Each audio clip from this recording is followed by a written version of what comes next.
Daud menerima kabar kematian Saul. Setelah kematian Saul, ketika Daud kembali sesudah mengalahkan orang Amalek, ia tinggal di Siklag selama 2 hari. Pada hari ketiga, datanglah salah seorang dari pasukan Saul dengan pakaian terkoyak dan tanah di atas kepalanya. Sesampainya ia kepada Daud, ia sujud ke tanah dan menyembah. Daud bertanya kepadanya, "Dari manakah engkau datang?" Jawabnya kepadanya, "Aku lolos dari pasukan Israel." Kata Daud kepadanya, "Apakah yang terjadi? Ceritakanlah kepadaku." Katanya, "Tentara telah melarikan diri dari pertempuran. Banyak yang gugur dan mati. Saul dan Yonatan anaknya juga mati." Lalu Daud berkata kepada orang muda itu yang membawa kabar kepadanya, "Bagaimana engkau mengetahui Saul dan Yonatan anaknya sudah mati?"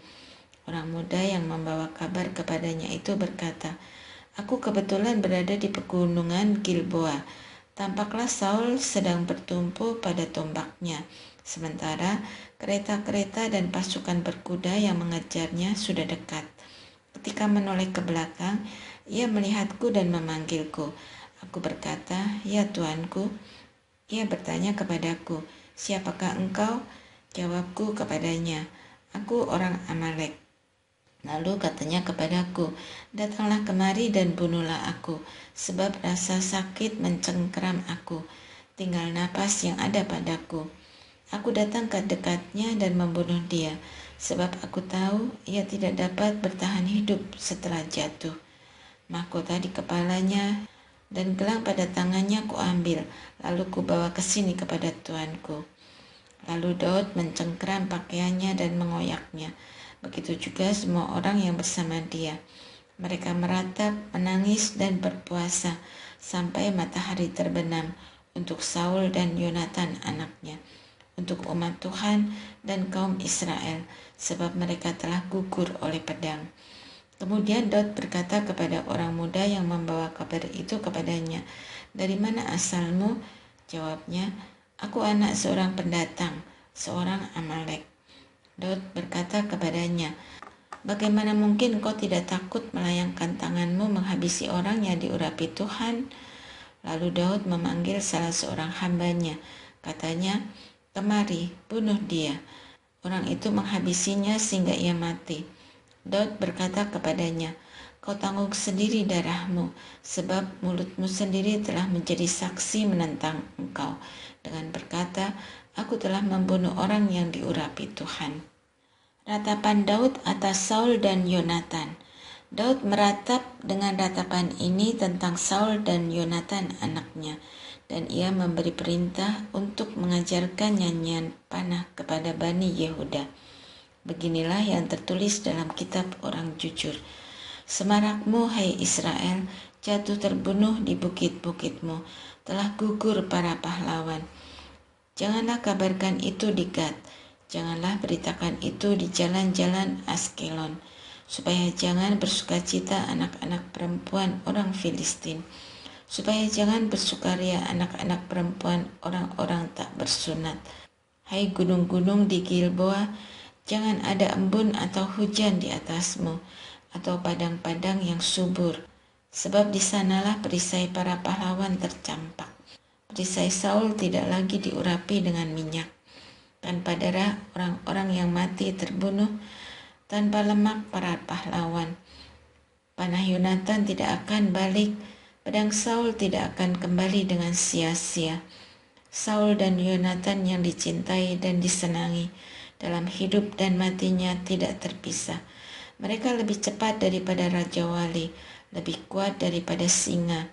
Hai putri-putri Israel, menangislah karena Saul, yang memberimu pakaian merah tuanan mewah, yang menyematkan perhiasan emas pada pakaianmu.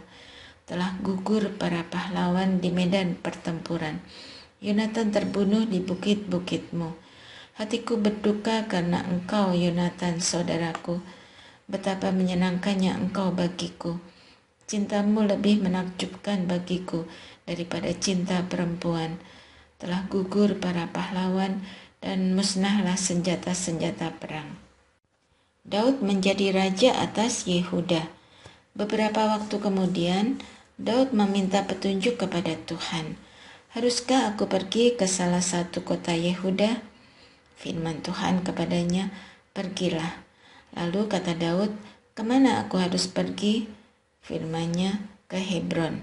Lalu Daud pergi ke sana, juga kedua istrinya, Ahinoam perempuan Yisrael dan Abigail, janda Nabal, orang Karmel. Daud membawa orang-orang yang menyertai dia, masing-masing dengan keluarganya. Mereka menetap di kota-kota Hebron. Lalu orang-orang Yehuda datang dan mengurapi Daud di sana menjadi raja atas kaum Yehuda. Kemudian diberitahukanlah kepada Daud demikian, orang-orang Yabes Gilead telah menguburkan Saul.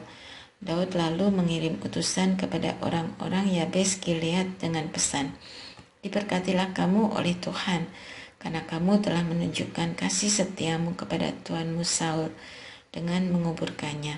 Sekarang kiranya Tuhan menunjukkan kasih dan setianya kepadamu. Aku pun akan melakukan kebaikan yang sama kepadamu, karena kamu telah melakukan hal itu. Kuatkanlah hatimu sekarang dan jadilah kesatria. Memang Tuanmu Saul sudah meninggal, tetapi aku telah diurapi oleh kaum Yehuda menjadi raja atas mereka. Peperangan antara pihak Daud dan pihak Saul. Abner bin Ner, panglima tentara Saul, telah mengambil Isboset, anak Saul, dan membawanya ke Mahanaim. Abner menjadikannya raja atas Gilead dan orang Asyuri dan Yisrael, Efraim dan Benyamin, bahkan atas seluruh Israel. Isboset, anak Saul, berumur 40 tahun pada waktu menjadi raja atas Israel, dan ia memerintah selama 2 tahun. Tetapi kaum Yehuda mengikuti Daud. Masa Daud memerintah di Hebron atas kaum Yehuda adalah 7 tahun 6 bulan. Abner bin Ner dan hamba-hamba Isboset, anak Saul, bergerak maju dari Mahanaim ke Gibeon. Yoab, anak Seruya, dan hamba-hamba Daud juga bergerak maju. Keduanya saling berhadapan di telaga Gibeon. Pihak yang satu mengambil tempat di tepi telaga sebelah sini, dan pihak yang lain di tepi telaga sebelah sana. Berkatalah Abner kepada Yoab, biarlah orang-orang muda tampil dan berlaga di depan kita. Jawab Yoab, baiklah. Mereka berdiri lalu maju dan dihitung jumlahnya. 12 orang mewakili suku Benyamin dan Isboset, anak Saul, dan 12 orang dari anak buah Daud. Kemudian mereka masing-masing memegang kepala lawannya dan menikamkan pedangnya ke lambung lawannya, sehingga mereka roboh bersama-sama. Demikianlah tempat itu disebut Helkat Hasukrim, yang terletak di Gibeon. Pada hari itu terjadi pertempuran sengit. Abner dan orang-orang Israel terpukul kalah oleh anak buah Daud. Yoab, Abisai, dan Asael, ketiga anak laki-laki Seruya, ada di sana. Asael cepat larinya seperti kijang di padang.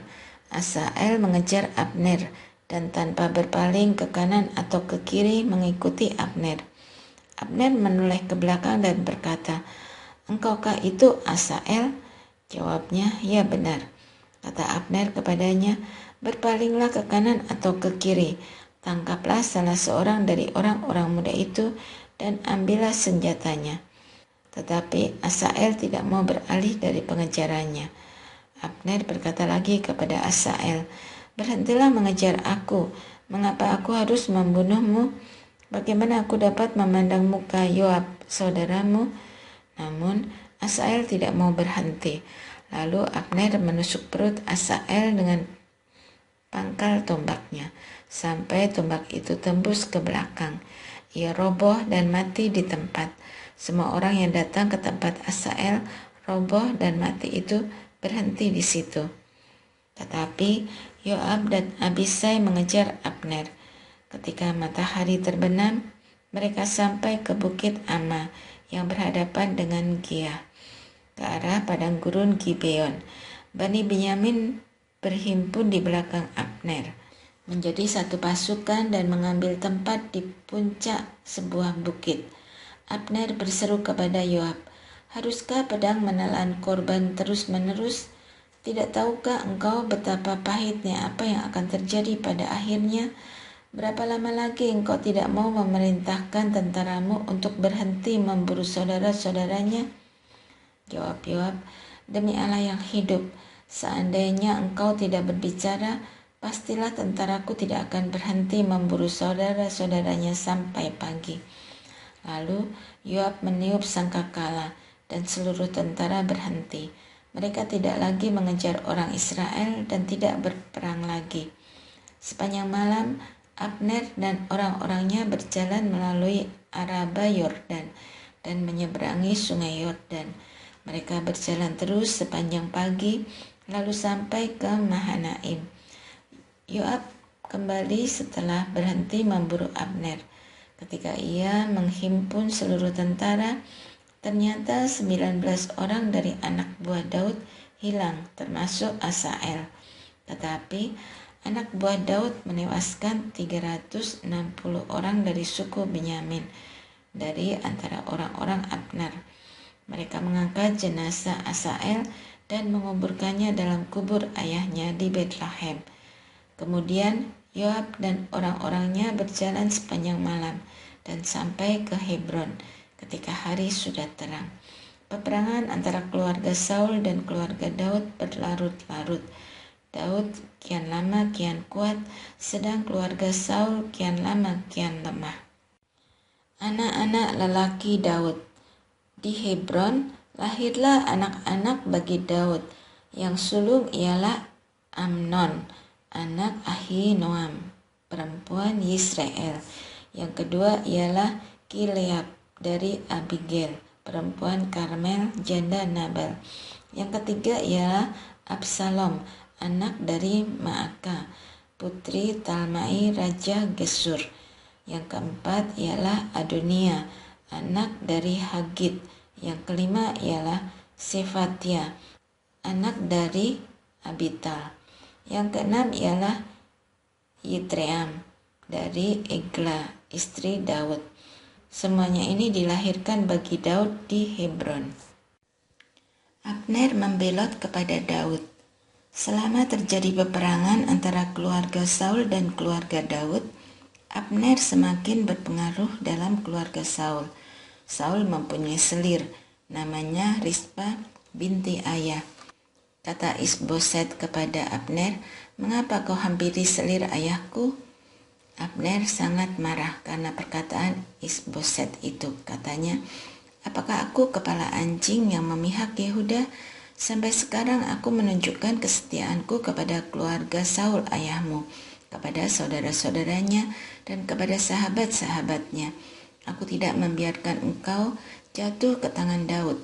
Tetapi sekarang engkau menyalahkan aku terkait dengan perempuan itu. Kiranya Allah menghukum Abner dengan berat, bahkan lebih lagi, jika tidak kulakukan bagi Daud seperti yang dijanjikan Tuhan dengan sumpah kepadanya, memindahkan kerajaan dari keluarga Saul dan mendirikan tahta Daud atas Israel dan Yehuda, dari Dan sampai Beersheba." Isboset tidak dapat lagi mengatakan sepatah kata pun kepada Abner karena takut kepadanya. Saat itu juga Abner mengirim utusan kepada Daud dengan pesan, "Milik siapakah negeri ini?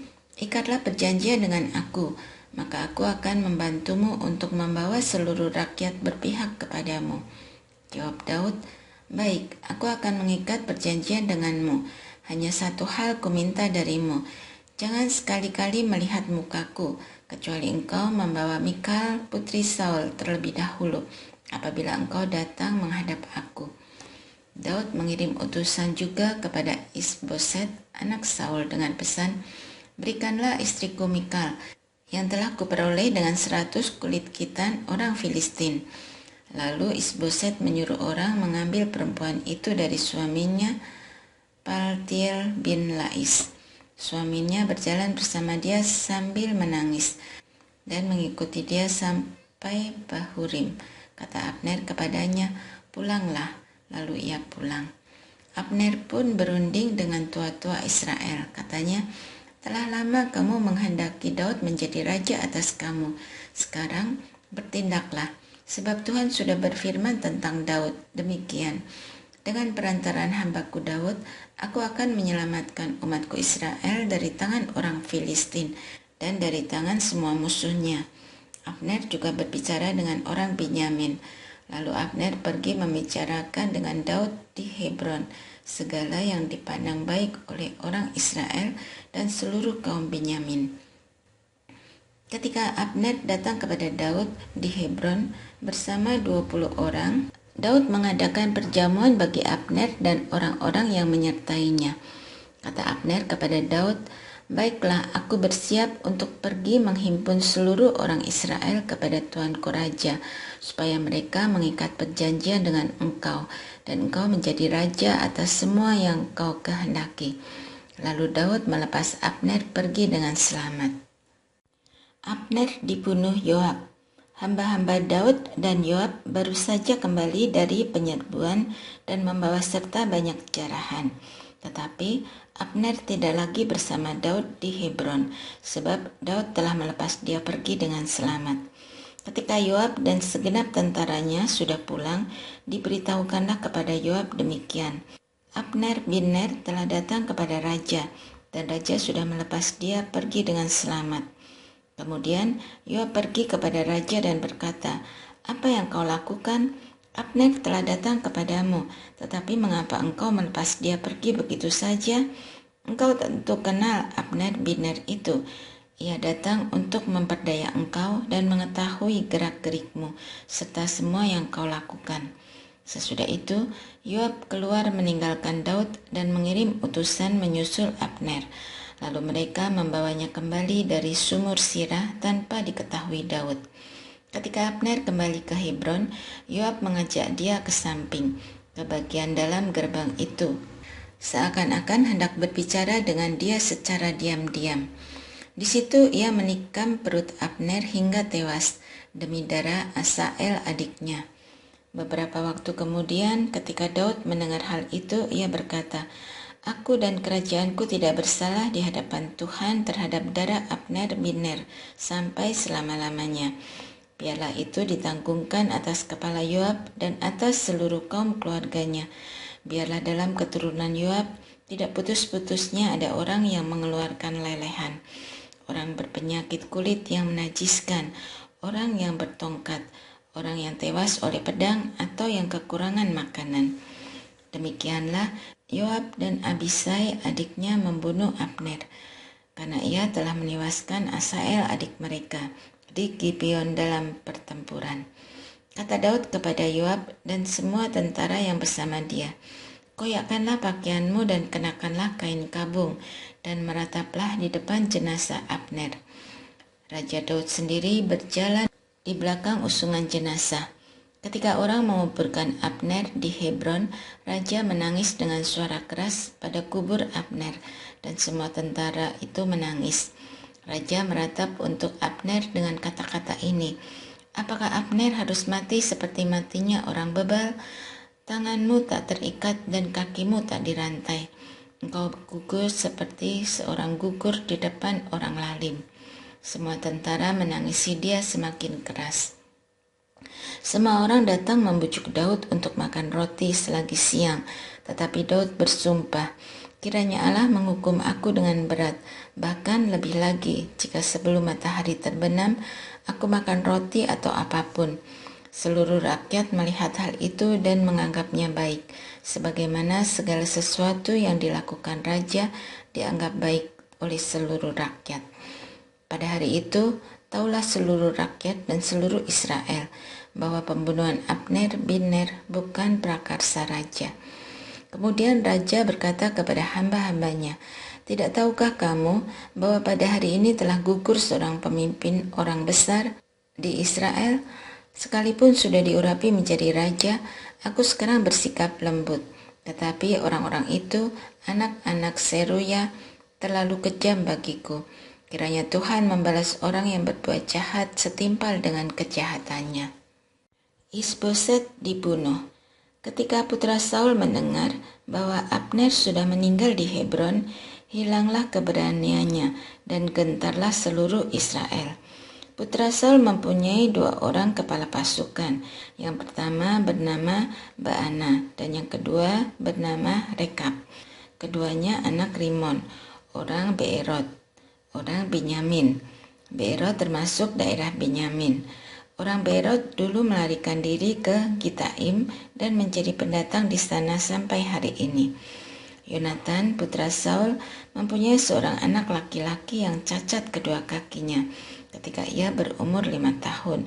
Kabar tentang Saul dan Yonatan datang dari Yisrael. Ketika itu pengasuhnya mengangkat dia dan lari. Tetapi karena larinya terburu-buru, anak itu jatuh dan kakinya menjadi timpang. Ia bernama Mephiboset. Rekab dan Baana, anak-anak Rimon, orang Beerot, pergi lalu sampai ke rumah Isboset pada waktu hari panas terik ketika ia sedang tidur siang.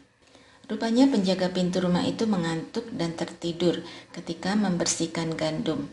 Saat itulah Rekab dan Baana menyelinap ke dalam. Ketika mereka masuk rumah itu, Isboset sedang berbaring di atas tempat tidur di kamar tidurnya. Mereka menikamnya hingga tewas, lalu memenggal kepalanya. Mereka membawa kepalanya itu dan berjalan sepanjang malam melalui jalan Araba Yordan. Mereka membawa kepala Isboset kepada Daud di Hebron dan berkata kepada raja, "Inilah kepala Isboset, anak Saul, musuhmu, yang mengincar nyawamu. Hari ini Tuhan telah melakukan pembelasan bagi tuanku, raja atas Saul dan keturunannya." Tetapi Daud menjawab Rekab dan Baana saudaranya, anak-anak Rimon, orang Beerot, katanya kepada mereka, "Demi Tuhan yang hidup, yang telah membebaskan nyawaku dari segala kesesakan. Pernah ada orang yang membawa kabar kepadaku, Saul sudah mati, dan menganggap dirinya pembawa kabar baik. Orang itu kutangkap dan kubunuh di Siklak. Demikianlah upah yang kuberikan kepadanya atas kabar itu. Apalagi sekarang, ketika orang-orang fasik membunuh seorang benar di atas tempat tidurnya di rumahnya sendiri. Bagaimana mungkin aku tidak menuntut darahnya dari kamu dan melenyapkan kamu dari muka bumi?" Sesudah itu Daud memberi perintah kepada anak buahnya untuk membunuh mereka. Tangan dan kaki mereka dipotong, lalu mayat mereka digantung di tepi telaga di Hebron. Tetapi kepala Isboset diambil dan dikuburkan di kuburan Abner di Hebron.